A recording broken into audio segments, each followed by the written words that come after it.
You never really truly understand somebody until you live with them. So it's me, my classmate, and the other roommate. So we move in. I had some of my family help me move in. She had some of her family help her move in. And then what ended up happening is that her family never moved out. So her dad moved in, her mom moved in, and I guess the house had like a separate apartment attached, and the dad and the mom lived in that apartment, and no one told us. No one told me and the other roommate that moved in. So we were living with my classmate and her family in this house. So I would get home from class, and then the dad would be in the kitchen cleaning dishes and trying to have a conversation with me when I walked in. And I'm like, I don't know who you are. Like, what are you doing in my house? This like older gentleman who I had no idea. I thought it was like maybe the landlord or something. And he was like, oh no, like I'm your classmate's dad. Like, I'm excited to like hang out. I was like, what? Like, what is going on?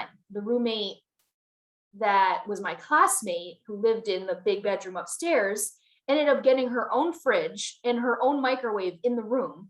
So she would never come out of the room and do all of her cooking and cleaning in the room because she had her own bathroom.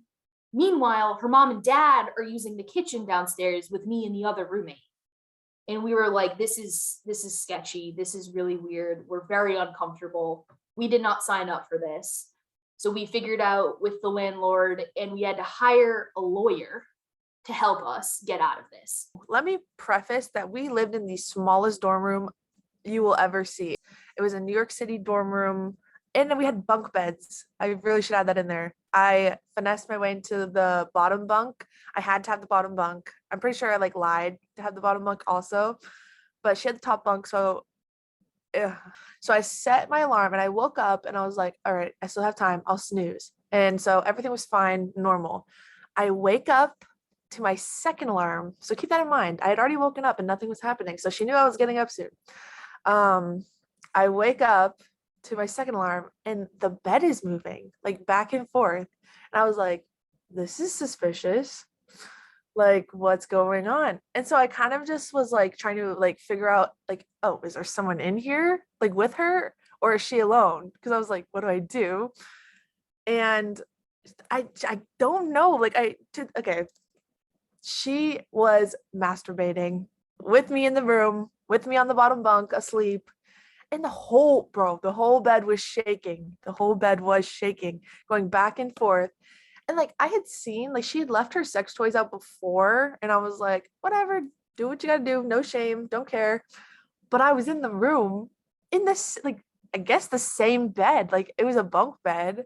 Like I was on my lower bunk, but it was a lot. And so then I like rustle slightly so she like knows I'm conscious, and shaking stops immediately. She doesn't move. And then I was like, well, I have to get ready for work. I have to get up. So I just get up and she's like, oh, hi. Like, I didn't realize you were here. And I was like, you heard my alarm go off. Like, what do you mean?